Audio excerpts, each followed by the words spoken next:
Chapter 31. Emotions perceived through the starlight streams. You are listening at NovelFull.audio. Compass Carburetor sensed that the starlight stream he sensed was full of worry and doubt. It was a mixture of emotions that for a moment, he was overwhelmed by the notion of. But soon, he was able to grasp them, feeling that the source of the emotions felt familiar. He couldn't understand just where it was from, but when he opened his eyes, he was still able to see the starlight. The quality that he perceived now was inferior as compared to before, but he felt better this way since he was accustomed to seeing through his eyes than sensing through other means that he felt for the first time. Though, I have to train and get used to this. Compass Carburetor nodded, sighing in realization, so, this is how a system senses everything. I can feel the waves of emotions that are directed towards me. So, no matter where a person is in this world, as long as they think about me, I'll be able to sense the relevant mental energy from them. He remained in meditation for a day, sensing the starlight streams as he understood them further. Based on the levels of emotions being displayed through them, he was able to judge the emotional state of the source, the person that generated the particular thoughts about him. Normally, no regular person could do this. But, Compass Carburetor had lived for 35 years. And after obtaining the money-making system, he had gone through numerous incidents daily. And, as he had been a host to the system for 20 years, he had a plethora of experience. Using that, he was able to determine the mental and psychological states of the people based on the mental energy streams he perceived from them. And, as they were directed at him, he was vaguely able to perceive an idea. There were trace starlight streams that flickered non-stop, appearing and disappearing in masses. Some of them were of admiration, envy, jealousy, etc. Finally, among them existed 3 relatively big starlight streams. 2 of them arrived from beyond the room's door. And the third was the one he perceived through the wall. Compass Carburetor got up from his seat, approached the door and opened it, noticing the 2 servants standing on either side. They were the source of the 2 starlight streams. Starlight flickered around their head, swirling into a stream that flew towards him in a wobbly arc. Compass Carburetor noticed that he was only able to sense the starlight directed towards him, unable to feel anything else. So, I can only feel the emotions behind the thoughts that are directed towards me. He nodded, concentrating on the starlight emerging from the servant on the right, noticing emotions of affection, anxiety, admiration, and lust in it. What the heck? He was shocked for a moment. After all, the servant hadn't even shown him a basic courtesy from the start. And to think this was what she thought of him made him doubt his life experiences. He looked at her, smiling. I never heard your name. You can address me as Fielta, the servant on the right replied.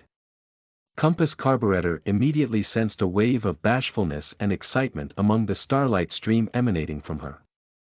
But in actuality, her face was stoic, the same as usual. Compass Carburetor was indeed confused, but decided to worry about it later as he looked at the servant on the left. And yours? Kai Thai, the servant on the left said, showing no change in expression. As for the starlight stream emanating from her, there was no change in it when he talked with her. The emotions he felt were appreciation and admiration. Maybe she's only thinking of my appearance. He thought, intending to return to his room when Fielta looked at him, performing a formal bow. Sir, may we know your name? Everyone has only been addressing you as Sir Guest. And, we dare not ask for it from Her Majesty. Compass Carburetor, he said, noticing a plethora of emotions emanating from Fielta to the extent he was unable to make sense of anything in them. And when he noticed how she maintained a stoic expression, he was bewildered, hurriedly closing the door as he sat on the bed, deep in thought. Only Fielta and Kai Thai have interacted with me in the palace. As for the rest, they must have only seen me around while I went to meet the Queen. So, they don't feel any strong thoughts towards me. That's why the starlight streams from others are a disorderly bunch that randomly appear and disappear. He nodded, focusing on the 3rd starlight stream, the one that appeared from the wall. Someone is thinking of me from this direction. He frowned, getting up as he walked through the room, noticing the focal point of the stream always remained the same as the starlight stream meandered towards him. He then thought of something, exiting his room as he walked through the corridor. Fielta and Kaithai silently followed him, pacing a couple of steps behind him. The moment he closed the door, the starlight stream from the wall vanished abruptly. He was then able to feel another starlight stream on him now, having appeared like light. So, I can conclude that mental energy travels around the speed of light, probably. I can't determine whether it is faster or slower than the speed of light, but it appeared on me as if it had existed all along. So, for now, I'll assume mental energy travels at the speed of light. The third starlight stream was a clear track for him to follow through. So, Compass Carburetor walked in the direction the starlight stream arrived from, acting like he didn't notice anything as he walked through the corridor, soon noticing that the stream appeared from one of the weirdly shaped sculptures on the wall. And, the place it arrived from was the eyes of the sculpture, as if it was being used to watch his actions. And hence, the thoughts of the person watching him emanated from the place. As Compass Carburetor walked further, the starlight stream trailed from him. But, once he made a turn, leaving its line of sight, it vanished as he instantly noticed another starlight stream land on him. By this point, if he wasn't able to understand what was happening, he would be a fool. Slowly, Compass Carburetor walked towards the study, waiting until he was permitted to enter. The moment he entered the study, he watched the new starlight stream. The presence was exactly the same as every other starlight stream he felt along the way, so, you were watching me all along, Ephemelia. Chapter 32. Darlac Connection Point. You are listening at novelfull.audio. So, Ephemelia was watching my actions all along. That explains why I can feel that she's more trusting of me with the passing of every day. Compass Carburetor thought, understanding exactly why she did that. Even though it was a violation of privacy, this was a different world after all. And, as an imperialistic nation, everyone worked based on the Queen's orders. The fact that she hadn't imprisoned him to torture all his secrets alone made him thankful. Moreover, she had been actively supporting his growth, allowing him to save tremendous time and even use her kingdom's resources for his needs. If he had to sacrifice his privacy in return, he didn't mind. Even back on Earth, paparazzi constantly followed him around everywhere he went. So, he didn't feel burdened by it. Were you searching for me? Ephemelia closed the book she was reading, removing her monocle as she spoke, curious of why he had approached her now. I have 4 Darlac now, Compass Carburetor smiled. I thought of testing and understanding the basics of puppets. Also, I had a doubt. I hope you can clarify. Sure, Ephemelia nodded, showing that she was fine with both. Smiling in joy, Compass Carburetor asked, I was wondering as I looked through some books. I had assumed everyone in your kingdom would possess Darlac in their bodies. But it seems only the soldiers have that. Is the reason the commoners are prevented from wielding Darlac because of fear that they might cause a rebellion? Or is there another reason? The fear of a possible rebellion is just one facet of the reason, Ephemelia said as she picked up a book from the nearby shelf, flipping through it as she showed the image of an altar and a spherical darble, the same that he used to awaken. The second is because we simply cannot afford to do so. A darble sphere with a radius of 20 centimeters is the most optimal size to awaken Darlac in a person's body. If it is any bigger, the person is overwhelmed by the Darlac induced and dies. Similarly, if the darble is smaller, the time taken to awaken is just too long. So, a darble sphere of radius 20 centimeters is the most optimal size. She spoke. Ephemelia then turned a page, showing a basic statistic. For an average person to begin producing Darlac in their body, it takes around 3.7 days even with the optimal darble sphere. And, darble spheres of such sizes are incredibly rare and precious. There are only 3 in the royal castle while the 4 major noble houses possess 1 each. So, the number of people we can awaken is limited. But, aren't the armaments made with a darble too? Can't they just be used to awaken the others, even if the time taken is longer? After all, the more the merrier, right? And it would help the kingdom more if there are more soldiers. Compass Carburetor asked, confused as to why they hadn't done that. It's because even though an armament is made from a darble, it has little quantity of darble in it. The states an armament possess is based on the percentage of darble forming it. It ranges from 1 to 5 states for every 20% increase in the darble quantity forming the armament. And, Ephamela shook her head, pointing at a certain section of the book, only a 100% pure darble can awaken someone. Unless the armament has 5 states, it cannot awaken someone. That makes sense, Compass Carburetor nodded, so, a kingdom's strength depends on the number of darble spheres they have. Upon clearing his doubt, Compass Carburetor accompanied Ephamela to the room with the puppets. Pointing at a tiny dot on the forehead of a basic wooden puppet, Ephamela said, "We call this a Darlac connection point. If you place your index finger or thumb here, it would suck in your Darlac, automatically refining itself to your Darlac signature. This way, you'll refine it, and would be able to control it. For a puppeteer to steal someone's puppet, they have to do the same and passively override the other's control." Compass Carburetor placed his thumb on the wooden puppet's glabella, the point where the Darlac connection point was. He immediately felt his Darlac being sucked in, able to feel a circuit of sorts within it. And soon, just like when he held an armament, numerous parts of his body began to prick, causing him to experience a wave of goosebumps all over his body. Upon seeing this scene, Ephamela said, "Controlling a puppet is simple. Focus on the prickling sensations on your body and think of moving that respecting body part. The puppet will move accordingly." Compass Carburetor nodded, focusing on the prickling sensation on the back of his right hand, willing it to move. His right hand moved forward when he noticed the wooden puppet doing the same. It was a mystical feeling as he felt the sensation of controlling someone. He then retracted his hand, watching the puppet do the same. He then thought of moving the puppet's right hand without moving his own.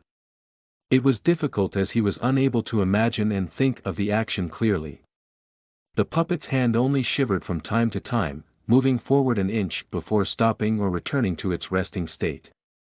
This would take some time to get used to. He thought, sensing that he hadn't even consumed a Darlac. Right, I wasn't even making it move.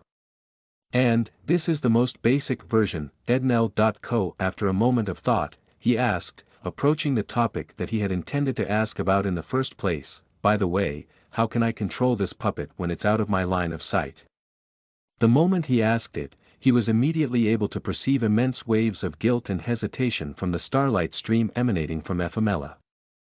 But in actuality, her face showed no change in expression. He noticed the starlight stream be suffused by a sense of resolve to go ahead with her choice, and also a conviction that if he were ever to betray her, she wouldn't hesitate to subject him to living hell. And, unlike the other starlight streams he had sensed till now, the present stream wasn't like a wave but had instead shaped itself like a sword. It showed that her thoughts were firm, refined to the absolute clarity of thought. And anyone who managed to maintain a perfectly clear and sharp state of thought wasn't someone simple. Chapter 33. Puppet Design and Plan to Take Action. You are listening at NovelFull.audio. It's possible to both see and hear through the puppets.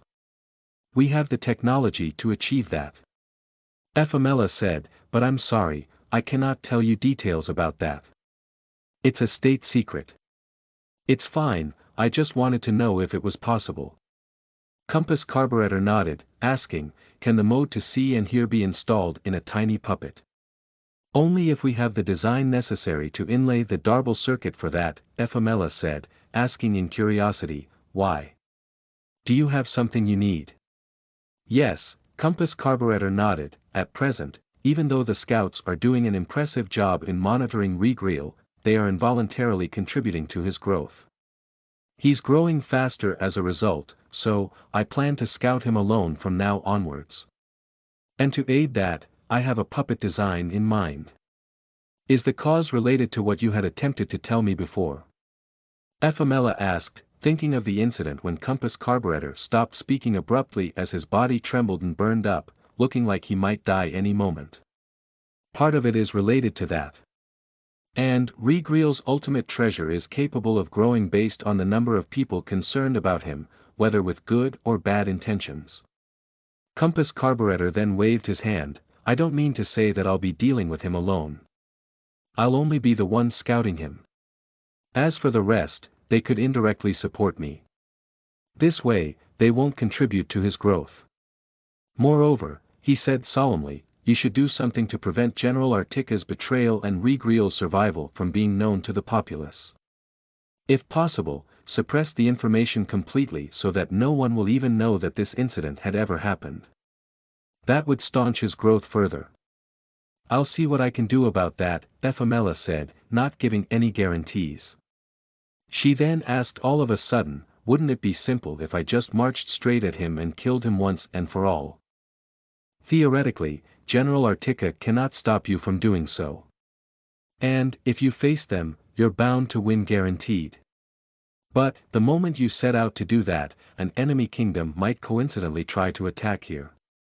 Or, suppose you manage to reach Pekel City, a general from Heroica Empire might coincidentally stumble upon you.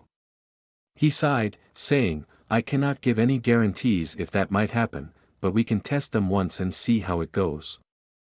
As long as enough precautions are taken, there shouldn't be too much risk involved. I'll think about it then, Ephamela nodded. Honestly, everything happening around Regreel doesn't make any sense. He's suddenly lost weight. And for some reason, the inn owner allowed him to stay for free from today onwards. And, when General Artika headed to Pekel Dungeon, the inn owner spent time with him. All of it seems strange and makes no sense. Was she smitten by Regreel? Compass Carburetor frowned when Ephamela nodded. Before this, did he come into contact with her before? While losing weight, it seemed his body was burning up for some reason. And out of the pity of her heart, and since General Artika paid her enough, the inn owner personally nursed Regreel. She constantly wiped his body with a wet towel to cool his body temperature. Ephamela said, watching Compass Carburetor pick up a pen and paper immediately. He then inquired for more details, noting down points as she talked. Finally, after a couple of hours, he said, it's safe to assume that he needs around a day's worth of contact with a lady to enslave her. Then, what about General Artika? She was only touched by Regreel once while trying to behead him. The carriage driver said that Regreel had moved insanely fast at that one time. Ephamela said. That must be a one-time thing, a bonus power allowed by his treasure. Compass Carburetor thought, saying his conjecture, and now, it's safe to assume that he needs to remain in contact with a lady for quite long before he can enslave her. This time limit would only shorten in the future. But I have no reasons to delay until then. He then looked around, picking up a pen and a large sheet of paper, using a scale to draw numerous projection lines as he sketched a diagram, giving it a front view, side view, back view, top view, bottom view, and an isometric view projection, drawing numerous sketches on the paper. It took him around half a day of work to detail everything. In the meantime, Ephamela had left for work at times and returned to watch him, looking at his design in curiosity. When he was done, she was rather shocked at the simple design that had complex uses.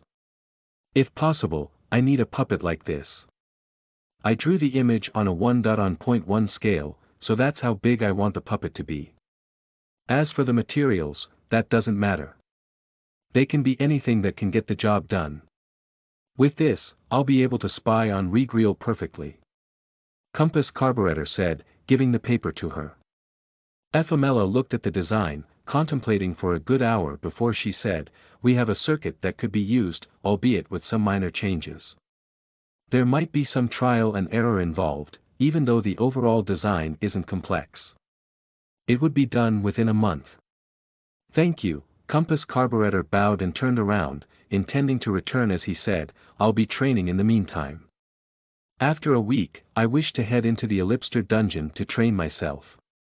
Consider it done, Ephamela smiled, watching him leave as she frowned immediately, sitting on her seat as she thought, for a moment wishing to just storm into Peckle City using a disguise and kill Regreal.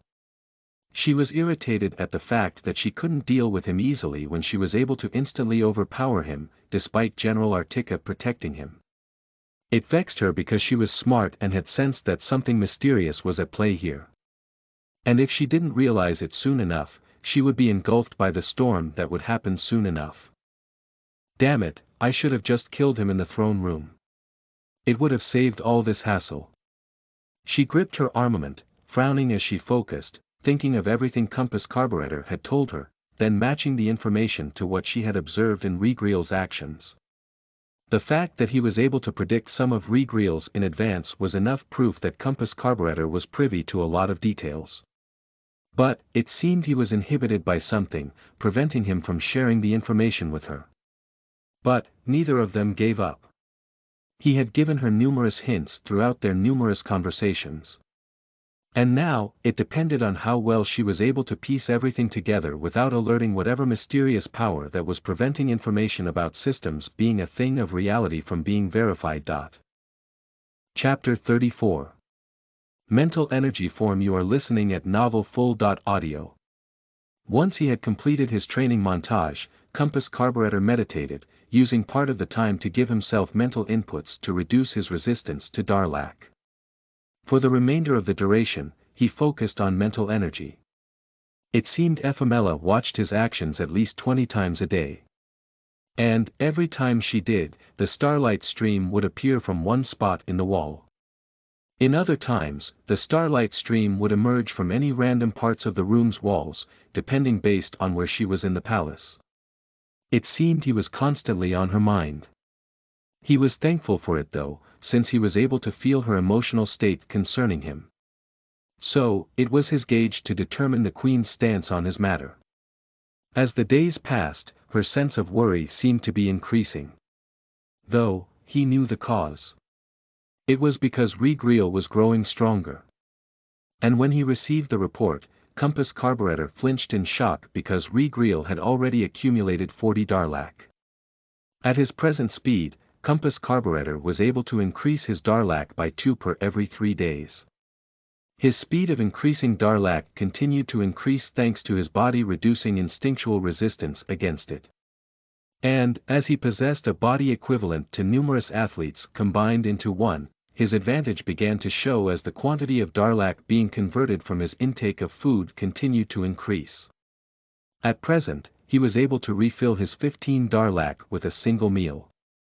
Compass Carburetor focused, concentrating wholly on mental energy, forgetting everything else. Thanks to his cognition, level 9, and 5 senses, level 10, he was aware of everything in and around him, understanding everything. And, thanks to intelligence, level 7, he was able to ponder about everything he sensed at a deeper level while innumerous thoughts clashed in his mind, allowing for greater breakthroughs of thoughts and ideas. Soon, he forgot the sensation of his physical body, only now perceiving the mysterious energy in his body. It was the part of the money-making system that had been turned into his. It seemed to be created using mental energy, for while sensing mental energy, he was also able to sense the system. It was a form of starlight that outlined his figure.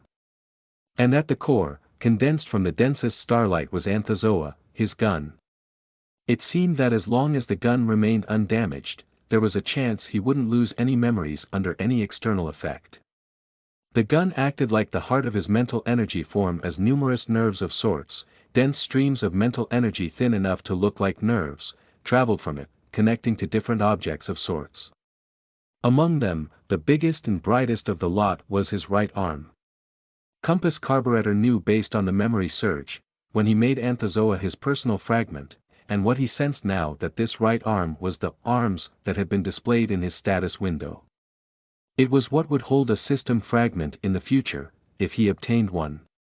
Compass Carburetor then trailed in reverse, scanning the starlight nerve until he reached the gun. He focused on it, noticing that 5 thick buds were surrounding it, having the same girth and density as the starlight nerve connecting his only arms. Immediately, he understood just what it was, so, I can have a maximum of 6 arms. That means I can have a maximum of 6 system fragments on me at a time. That's great. Now, how do I grow them into an arms? He thought, focusing on the other nerves. Each of them headed towards different parts of his body before connecting to various objects of sorts. Upon a count, he noticed that there were 9 such objects. And they exactly conformed to the 9 physique-related skills he still retained in him. Physique. Health, level 10, Strength, level 10, Dexterity, level 8, Stamina, level 7, Intelligence, level 7, Cognition, level 9, Natural Recovery, level 6, 5 Senses, level 10, Resting, level 10. All the objects were divided into 10 segments, as evidenced by the maximum of level 10 to his skills. And, based on the skill level, the number of segments of the object was solid while the remainder were just transparent. As he observed them, he determined which object conformed to what skill of his. Health. Thermometer, Strength. Brick, Dexterity. Ring, Stamina. Battery cylinder, Intelligence. Acorn, Cognition. Book, Natural Recovery. Jar, 5 Senses. Flute, Resting. Pillow, why is intelligence represented as an acorn? He wondered, leaving aside its shape as he observed the overall starlight in his form. He then focused on the starlight streams emerging from various locations and pouring into him. It was like he was a broken vase. On one side, starlight streamed into him. But on the other side, it leaked out of his form, exiting his body. Wait a minute, if this works as I think, then, Compass Carburetor got excited as he focused on the exiting starlight streams, willing them to remain within his body. At the start, it was difficult. But as he concentrated further, the exiting starlight reduced. Noel.n But, as the inlet streams continued to supply starlight into his form, Compass Carburetor felt a headache as he felt it was getting harder and harder for him to control them all, and prevent them from leaving his form. Finally, he was unable to hold it in any longer as all the starlight he had stuffed in his form gushed out instantly, pushing him out of his concentration. He slumped on the bed, gasping for air as he felt his heart thumping rapidly due to the overexertion. How do I control them? Just as he thought as such, he could hear the sounds of his heartbeat echoing in his ears. He placed his hand on his chest, feeling the vigorous thumping of his heart, suddenly obtaining an epiphany as he got up with a start, excited. Right, the heart pumps the blood through the body. The arteries transport the blood into the organs from the heart while the veins transport the blood into the heart from the organs. This way, they create a closed circuit. Chapter 35. Closed Circuit. You are listening at novelfull.audio. Compass Carburetor meditated once again, focusing on his gun before he began to sense the mental energy around him. Even though mental energy was generated because of thoughts, they were affected based on the emotions of the receiver. So, he perceived them as emotions. And, the greater he was affected by said emotions, the more the mental energy he would receive. It was exactly like a system. And now, he focused on Anthozoa, noticing tiny bristles covering it. Each bristle was tiny, barely peeking out of the gun. He judged that they were nerves that hadn't formed yet since they didn't have anything to connect with. Now, how do I condense them? He thought, recalling how his gun functioned. He decided to proceed with the same notion here too, directing the inlet starlight into the gun's nozzle. He had to mentally exert force to move the starlight. And, if he wavered for even a moment, his concentration would break and the starlight that he had gathered would simply leave his body. So, he carefully inserted small portions of the starlight into the nozzle, pushing them deep into it as he willed for the gun to activate. And, as he had hoped, the nozzle began to suck in the starlight. Though, it only amounted to the starlight he had inserted into the nozzle. Anything beyond that wasn't affected. Compass Carburetor immediately felt a mild difference in the gun. There was a tad increase in its starlight density. As he was fully focusing on it, and since its initial concentration wasn't that high, he was able to notice the minute change in density. The gun processed the starlight as he felt that it had now become his. He then focused on a bristle coming out of the gun's grip, diverting the converted starlight into it, noticing the bristle slightly grow in length and girth. It works. He was overjoyed, immediately bringing in more starlight into the nozzle, stuffing it deep into it as the gun processed it, converting the starlight into his. The starlight that was his was easier to control than the external starlight. Compass Carburetor continued to push more starlight into the bristle, growing it in length as he eventually extended it long enough to reach the acorn, the object representing his skill of intelligence, level 7, in his head. He then gently touched the end of the bristle to the acorn, attaching it to the other end. Immediately, he noticed the starlight in the nerve connected to the acorn move, circulating through it before moving into the bristle. It flowed into the gun as even more starlight began to flow through the nerve connecting the acorn. A minor circuit had been achieved as Compass Carburetor sighed in exhaustion, feeling mentally tired. But, he didn't stop at this point, inserting more starlight into the gun's nozzle, watching the starlight in the mini-circuit increase in density. Thanks to that, the bristle absorbed them and began to grow in girth, soon reaching the same thickness as the nerve connecting the acorn and the gun. Now, the mini-circuit's flow had been optimized, with the inlet and outlet from the acorn being the same. Exiting his meditating session, Compass Carburetor smiled, closing his eyes as he slept. Once he woke up, he did his routine before meditating, focusing on his Darlac first. Once he had obtained some progress in that, he focused on his mental energy form. But this time, he didn't work on connecting bristles to the other objects. But, he extended them all the way to the edge of his mental energy form, splitting them up into even finer minor bristles, touching them on the edge. As for their other end, he tried to move one of them, noticing that he was able to do so, albeit with greater effort. He connected the other end of the bristle deep into the nozzle, at the point where it would begin to suck in the starlight. After this, he struggled, feeling an intense headache as he tried to barely squeeze in the starlight through the finer bristles on the edge of his mental energy form. It was hard as he not only had to squeeze them through the tiny entrance but also had to move them through the entire length of the bristle until its end, deep within the gun's nozzle. After almost 3 hours of effort, he finally managed to cause the starlight to reach the end of the bristle. The gun began to suck in the starlight from that point, creating a depression for starlight as more of it flowed through the bristle. This way, the starlight that came in contact with the ends of the finer bristles were sucked into it and flowed into the main bristle. In this manner, Compass Carburetor created a cycle where the suction of the starlight was automatic. Upon seeing that it was a success, he sighed in relief, feeling that he no longer needed to break his head to bring in more starlight. Starlight began to constantly flow into the gun and was processed into what he could use. Compass Carburetor used the refined starlight to create more bristles, connecting them all in the same manner to the edges of his mental energy form. This way, the influx of starlight continued to increase steadily while he used them to create more nerves. Finally, he connected all the 9 objects, creating a circuit where starlight flowed through them all. And, he immediately noticed some differences. When starlight flowed into the acorn, the quantity of starlight that exited was slightly lower. But, when the starlight flowed into the thermometer, the object representing his skill of health, level 10, and exited, there was no decrease in it. And, when he observed the acorn, Compass Carburetor noticed that its 8th segment was slightly more solid as compared to the 9th and 10th segments. As health is level 10, there is no difference.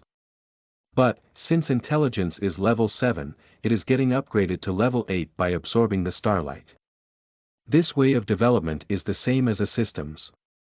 He thought, unable to determine if he was happy or frustrated by it. After all, when he obtained the money-making system, he was jubilant at the prospect of becoming better than the rest. And similarly, he wasn't doing anything differently now, still dependent on the system. The only difference was that a part of the system's power was now his. Chapter 36. Swirling Palace. You are listening at novelfull.audio. Compass Carburetor continued meditating, now absorbing all the mental energy incident on him. All the starlight was sucked into his gun, refined, and then made to circulate through the complex network in his body. There wasn't any problem with the mental energy becoming excessive. After all, Compass Carburetor was creating new nerves constantly, covering more and more places of his mental energy form's surface. This way, he planned to completely cover the surface until nothing remained free anymore. After thinking for a moment, he focused on some of the finer bristles hailing from a bristle, concentrating on them as he stopped the starlight influx. It was easy to do so. And now, when he thought of Fielta, a starlight stream exited his body and fell on Fielta. Though, as she didn't have a method to absorb it, once it passed through her body, it dissipated. Compass Carburetor focused, blocking more and more nodes, the ends of the finer bristles in contact with his mental energy form's surface. And then, he experimented again, thinking of Fielta. This time, the starlight stream he generated was a tad smaller, even though the contents was the same. Once I cover the surface with the nerves, I'll be able to prevent any of my thoughts from leaking out. This was his plan ever since he began to create the nerves. A system relied on the senses of its host to function. But it primarily relied on the mental energy to determine everything, thereby generating relevant quests for its host to fulfill. After all, mental energy was generated by thoughts. And every system had a method to detect and comprehend them at a level beyond what he was capable of. And, since his opponent was a system, he had to first prevent it from detecting him. If it sensed his hostility and understood his plans, no matter what he did, he would never be able to outwit a system. And by blocking his thoughts, a system wouldn't be able to sense what he was thinking or planning to do. And, he had an inkling that a typical appraisal skill relied on this mental energy to function. After all, one's physique or the subconsciousness maintaining it knew about itself the best. And, this appraisal skill probably relied on the mental energy emitted by the target to determine their abilities, character, etc. There could be other modes of appraisal skills. But Compass Carburetor was assured that he was at least able to block one aspect. This gave him better assurance in scheming against Regreel's system. As his mental energy circuit continued to automatically pull in the starlight to refine, he had more than enough for his needs. At present, the influx wasn't high. But similarly, he wasn't able to pull in that much starlight either. So, he planned to take it slow. After all, even a system took a lot of time to upgrade itself. As for him, he determined that at this rate, he would be able to reach level 10 in all his skills within a year. And, that was tremendously quick. Once all of them reached level 10, he would be a lot stronger than his current self. Smiling, Compass Carburetor continued to train, not thinking of anything else. When it was time to meditate, he created more nerves. With more pathways opened up, the amount of starlight circulating through him continued to increase. And, the rate at which all the objects were being filled by starlight sped up. Since it was possible for him to destroy the nerves as he wished, he didn't worry about anything and just focused on filling up his mental energy form with the nerves to circulate more mental energy. In the future, once he obtained better ideas, he would rework them. And at present, until he covered his mental energy form's surface with nodes, he didn't plan on thinking about killing Regreel. He didn't wish to alert his enemy. And, the more he thought about his enemy, the more he fueled its growth. And in return, Regreel would just finish some quests and gain new skills. The longer he delayed, the stronger Regreel would become. A week later, Compass Carburetor had 20 Darlak. His growth speed was tremendous, shocking Ephemeria every time she observed his actions. If there wasn't Regreel relying on his cheat, she would have labeled him a monster. Though, most of it was due to the synergic effects of his numerous skills. Thanks to them, he was able to achieve such a growth feat, and now, it was time for him to obtain combat experience. Simply accumulating Darlak wasn't enough, he should be ready to wield it in a threatening manner. And to do that, he needed to obtain as much combat experience as possible. Compass Carburetor donned a set of basic leather armor, wearing arm bracers of iron for better defense during emergencies. He carried an iron sword with him, holding an armament in each hand. They were the basic armaments, having one state each. The one in his right condensed a sword while the one in his left condensed a shield. To gain experience, he had to train using the most basic of armaments. Without having to repair any damage, Compass Carburetor was able to maintain the sword in an activated state for 10 minutes. If he used both the sword and the shield, his limit fell to 5 minutes. Still, it was plenty sufficient. Fielta and Kaithai accompanied him as they exited the palace. Only now did Compass Carburetor realize that they were both servants and guards. And they were significantly strong to boot, judging by the respectful glances given to them by the soldiers. Finally, after more than 3 weeks of stay in the palace, Compass Carburetor finally exited it, turning around to look at the massive structure. It's huge. Indeed, it is. Kaithai retorted, it's the palace, after all. It spans at least 2 to 3 kilometers in length. As for the height, it is around 130 meters. That's massive. Compass Carburetor thought, noticing the swirling architecture used in the place. It was as if the entire palace was a group of stairs combined to create the structure. Aesthetically speaking, it wasn't pleasant to see. But, it seemed only he thought of that, due to his sense of aesthetics from Earth. As for those from the kingdom, they looked at the palace as if it was a world wonder. I guess I'll finally be able to appreciate this world's culture. Compass Carburetor thought, accompanying the 2 servants as they exited the palace grounds, heading into the streets of the capital. Chapter 37. Entering a dungeon. You are listening at NovelFull.audio. Just as he had expected, the architecture of the place was indeed different. The palace was situated atop an artificial hill of sorts, created by piling a material similar to granite. So, it was hard, heavy, and exuded an imposing appearance. From the ground level, the palace is situated at a height of 200 meters. That's freaking high. Compass Carburetor took in the imposing grandeur of the place. Normally, a height of 200 meters wasn't anything surprising. Any random hill was as tall as that. But, most hills were like naturally forming mounds. They weren't like the palace that peeked out sharply from the well-paved ground. The sheer difference in the rapid inclination brought about an imposing effect, unleashing a formless pressure in the minds of the people. A single glance was all it took for Compass Carburetor to understand the significance of the structure. Technically speaking, it was easier to defend and hard to break into. It also allowed for those in the palace to use the altitude to their advantage and survey the state of the city any time they wished. But psychologically speaking, the palace was on a natural pedestal of sorts. Whenever the citizens had to look at the palace, they had to look up. And this created a sort of psychological bias in their minds, resulting in greater value to every command declared by the Queen. The citizens would be more prone to follow her commands and execute them without complaints.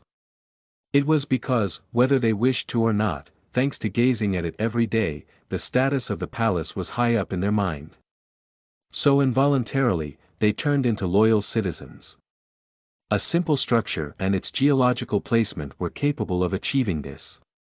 Monuments on Earth were created exactly to cater to this fact. Everything was to psychologically influence the minds of the people subtly. There were 4 entrances to the palace. A long flight of stairs traversed the 200 meters to reach each entrance. Compass Carburetor accompanied Fielta and Kaithai, descending through the northern entrance. Their goal was the Ellipster Dungeon, a dungeon located a kilometer north of the palace. Based on the information he had gathered, it seemed that every dungeon was named based on the city it was situated at. Why is that the case? He wondered. Our cities were established around the dungeons. That's why both of them have the same name. Fielta spoke curtly. Most of the time, every dungeon is located far from each other. But in rare cases, there is more than one dungeon in the same place. Such cities usually become the capital city of a kingdom. Elipster is the same, Kaithai said, shooting a glance at Fielta, motioning with her eye to not talk unnecessarily. The second dungeon is located within the palace. A dungeon is a precious resource hub where we can harvest numerous products. Our entire economy depends on them. Nodding, Compass Carburetor looked around, noticing that the houses too seemed to have followed the palace in design to a certain extent. Every house was situated at least a meter or two above the ground level. A flight of stairs led from the ground and into the entrance. The walls were a series of coiling columns, climbing from the ground up like vines. They had a strange sense of aesthetic to them that the more he looked at them, the more they were pleasing to the eye, for some reason. Am I getting used to them already? As for the style of housing, the walls were made from a material resembling granite, thick, even for the regular houses of the citizens. Upon noticing a pattern in the place, Compass Carburetor asked, "Is everyone in the capital wealthy?" "To a certain extent, yes." Fielta nodded. Most of the families living in the capital belong to a line of people birthing warriors and puppeteers. As for the rest, they are part of the engineers. And throughout history, all warriors and puppeteers have been treated with considerable salaries. So, their families are well off. And, Kaithai said with a shrug, there's also pedigree. Those hailing from a prominent family of warriors or puppeteers are given higher priority in awakening to Darlak. And, everyone living in the capital is the kingdom's past, present or future strength. Interesting, Compass Carburetor thought, watching horse-driven carriages pass by. There were also vehicles resembling a bike plying the roads. But, they were fewer in number. But every time a bike passed by them, Kaithai snorted, sporting an expression of disdain. After a short 20 minutes of walk, the trio arrived before an altar of sorts, one that was shaped like a cube, atop which stood a cylindrical column, spanning a radius of 30 meters, and a height of 20 meters. As for the cube, its side spanned a length of 60 meters. There seemed to be an entrance on one side, an arched doorway with massive double doors.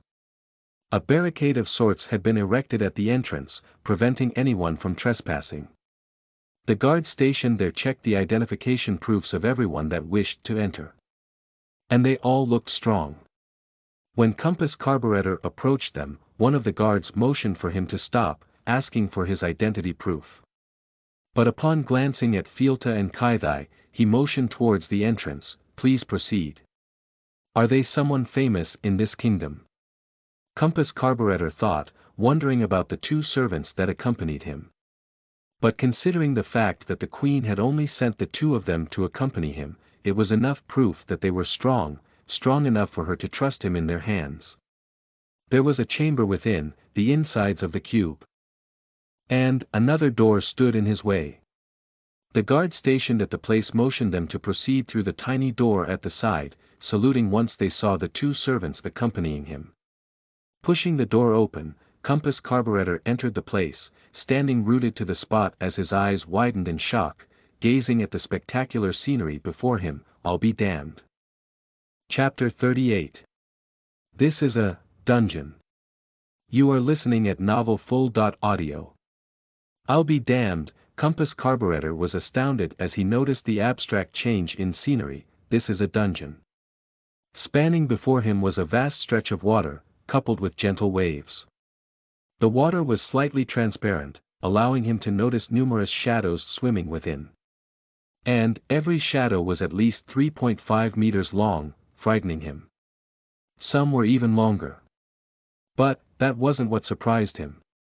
When he thought of a dungeon, he had assumed a place teeming with natural risks, and one where humans had to pit their lives against monsters to reap benefits. But in actuality, reality proved to be different, right? What's shown in novels don't happen in reality. Anyone with half a brain wouldn't let go of such free real estate, not when it's a freaking gold mine of resources. Numerous ships sailed on the waters, fishing the organisms swimming within. And every time they captured a large fish, they hailed in joy. Compass Carburetor noticed 3 massive ships in the distance. They were those that fished, remaining immobile. And the captured fishes were transported by boats, bringing them to a massive factory on one side of the water body. There, it seemed the fishes were treated to be transported into the kingdom. As he saw the entire process, Compass Carburetor was amazed. Fielta spoke, pointing at the factory, "We process all the meat there. And once it's night, we transport all the processed meat out of the dungeon and distribute them through all the food channels.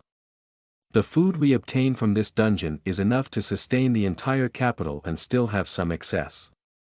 Not many dungeons have such convenient food resources. This is one of the reasons our kingdom is stronger than most kingdoms, despite being smaller." "How large is this dungeon?" Compass Carburetor asked as he gazed at the numerous pillars that protruded from the water body from a couple of kilometers away. They were shaped like cylinders and spanned at least a couple hundred meters in height. Based on historical documents, a dungeon usually spans a radius of 10 kilometers. And it would have one floor. We call these a level 1 dungeon. But level 2 dungeons have 2 floors, and each floor would span a radius of 20.50 kilometers.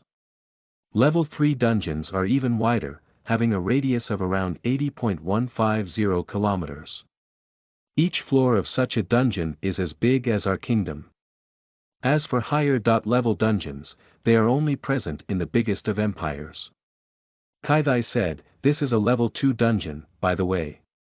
She then pointed towards her left, since the right side is occupied by the factory and all the transport related to the fishery industry, the left side is the route we take to head deeper into the dungeon.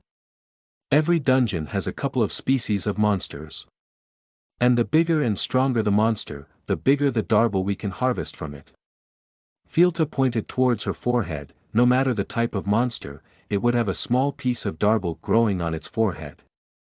Once we kill the monster, we can harvest it. But not every monster has a darble. And even if it did, the darble would be tiny. That's why it's a precious commodity. Since darble contains darlak, an energy that's quantized from stamina, is it just how the monsters in this world store their stamina? Compass Carburetor thought, accompanying the 2 servants through the path on the left. He looked at the numerous boats moving about in the waters and the flurry of people working together to capture fishes, feeling surreal as he hadn't expected such a scene in a dungeon. Moreover, everyone working in the place wasn't normal people. After all, from time to time, he noticed people condensing energy blades to hack at the fishes, killing them before hauling their bodies over the ships. And the energy blades were in a myriad of shapes, created to deal with the fishes the best. Everyone fishing is a warrior and those controlling the ships and the boats are puppeteers, Kaithai said upon sensing his gaze. She then snorted, pointing forward, "Beyond this fence, we'll be attacked by the Shrugger." Shrugger. Compass Carburetor frowned as he looked at the fence before him. It resembled a net made of metal ropes, each thicker than his arm. The fence was wound through the pillars, creating a safety net to prevent the monsters from harming the workers fishing in the waters. But that wasn't all. The safety net was only cast a kilometer from the first pillar. And the pillars close to the fishing ships were being hacked by a stream of workers, transporting pieces of them. And upon glancing at it closer, Compass Carburetor determined that the material forming the pillar was what was used to construct all the houses and even the palace in the capital. Food and construction materials.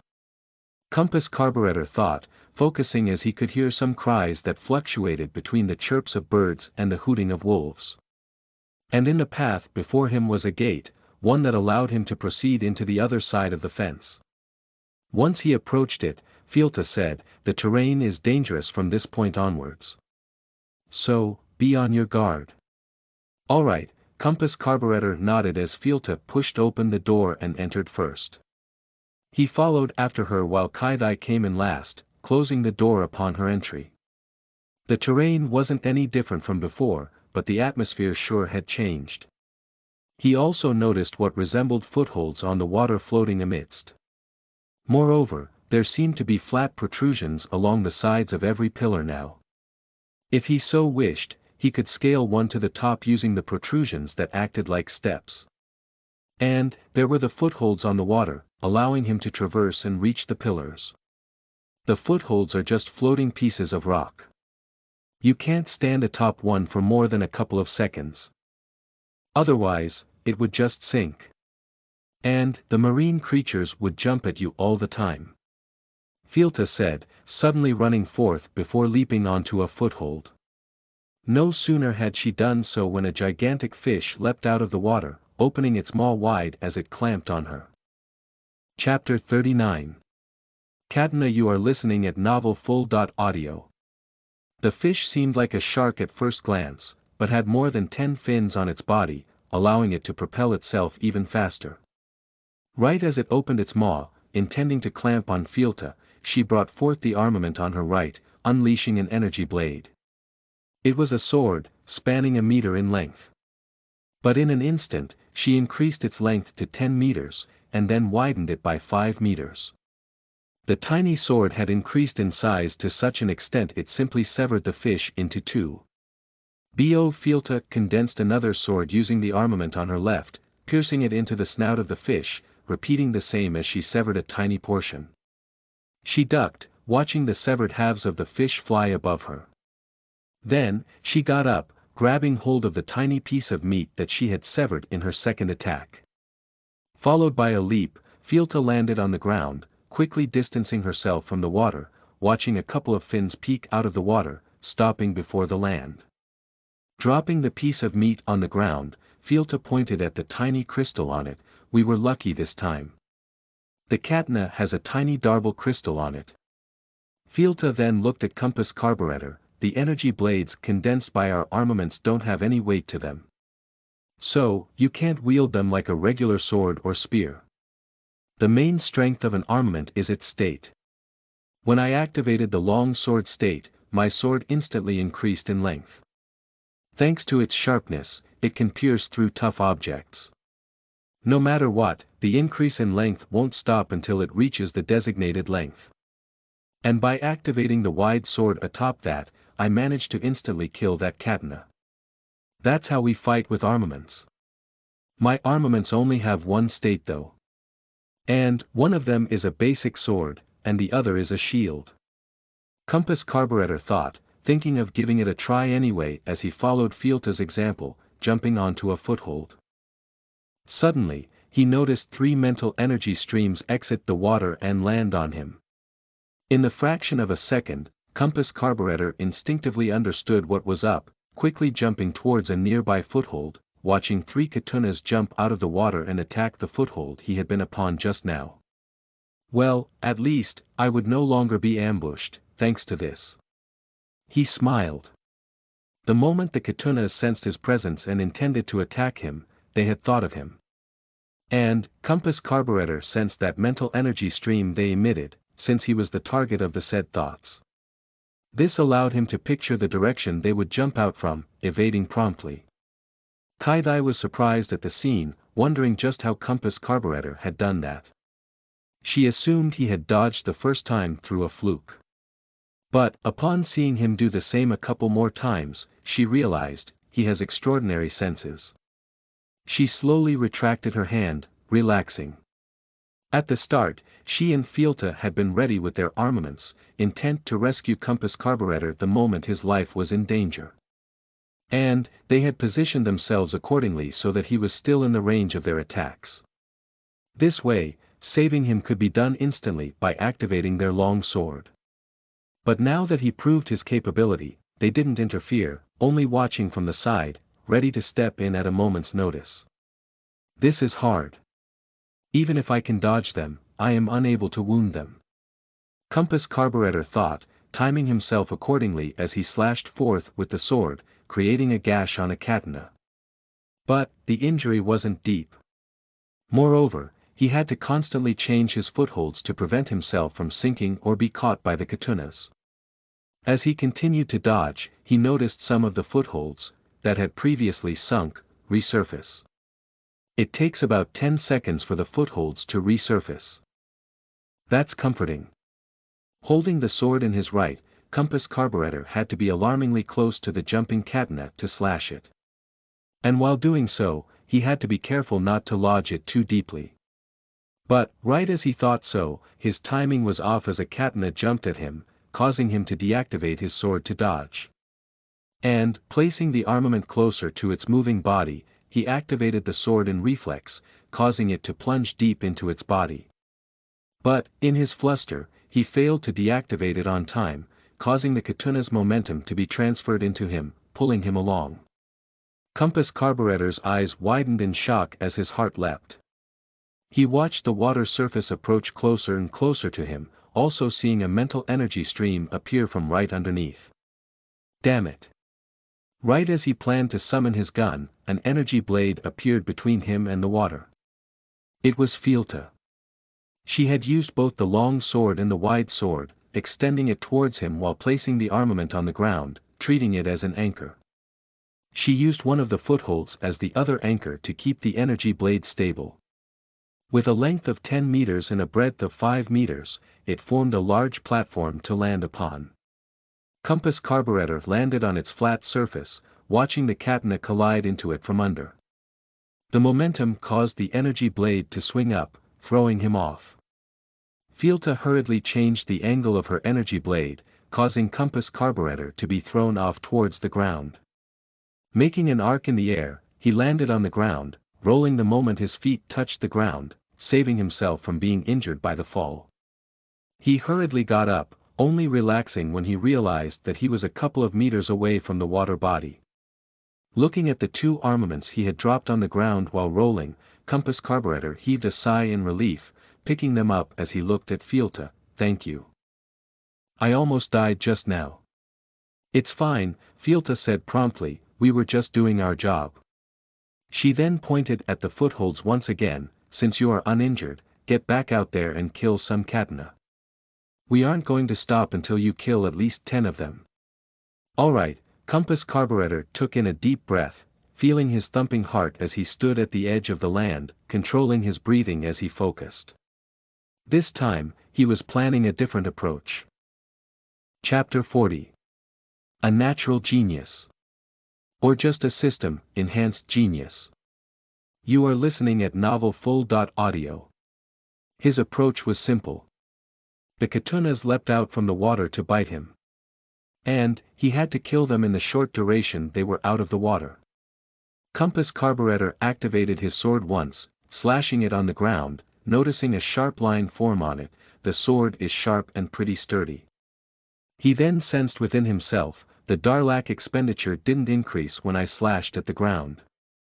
That means it wasn't damaged in that attack. He then deactivated it, placing the armament closer to the ground, activating it now, watching the blade pierce it. He only felt a bit of knockback. Even though the energy blade doesn't have a weight, it is sturdy. And while expanding from 0 to its maximum length, it generates considerable force. I barely felt the resistance the ground offered against it. Only by personally feeling it was he able to understand how the armaments worked the best. Until now, he was subconsciously treating them as shape-changing items. That's why he tried to use regular slashes to attack the katanas. Instead, he should have better used the armament's property. Compass carburetor then activated his shield, noticing that it was oval in shape, spanning 1 meter in length and half a meter in breadth. Keeping it activated, he arrived before Fielta. "Can you kick this shield?" "Sure." In the instant he asked, Fielta replied with a kick. "Gah!" Compass carburetor skid on the ground a little, surprised at the force Fielta was able to output. He then entered a stance, facing her as he said, "Now, kick me once again." "Sure." Fielta said as she ran a quick few steps, jumped, and landed a heavy blow on the shield, surprised when she saw compass carburetor remaining steady like a tree. His feet barely slid by a centimeter on the ground. Seeing the power he could exhibit once he entered a stance, she said in a remark, "You're strong. With some training, you'll be stronger. Have you never fought in your kingdom?" "I solved everything with money. I never had to lift a finger back there," compass carburetor lied without batting an eyelid. Though, upon linking the fictional Platopia to Earth, it was easy to just convert the scenes. So, he wasn't even lying in the end. So, the shields don't have any capability to absorb shock. He noted, deactivating it as he told her to attack once again, activating his shield right when her kick landed. This time, he didn't even budge, frowning as he was deep in thought. When the shield is expanding, it generates some force. And, if I defend it this time, I won't even face much of a shock. Fielta's latest attack only seemed half as powerful. During the activation, an energy blade is at its strongest state, Compass Carburetor muttered, deactivating both his armaments as he sprinted towards the water body, leaping onto a nearby foothold, immediately sensing a mental energy stream land on him. He then waited, watching a shadow appear in the water before a gaping maw exited it, aiming right at his upper body.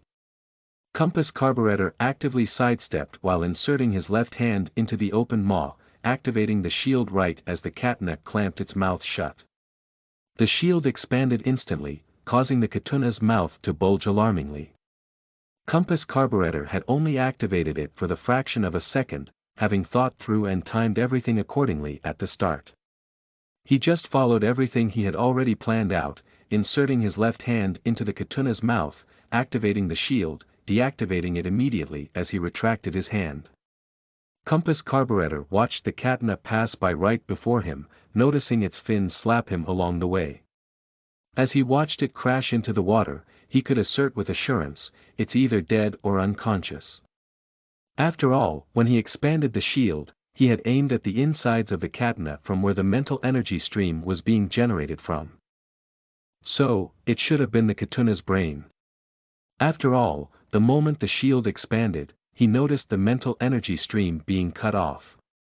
Only if it had been dead or unconscious would it be unable to think. Compass Carburetor immediately leapt onto a nearby foothold, repeating the same when another katana jumped at him. He was still a bit awkward in using the armament, but the more he used it in battle, the faster his proficiency with it grew. Cognition, Level 9. It allowed him to understand the concept and ingrain it into his muscle memory faster, making him adapt to the battle pace, soon becoming capable of dealing with two katunas simultaneously. Seeing his rapid growth, Fielta and Kaithai exchanged looks, shocked at his progress.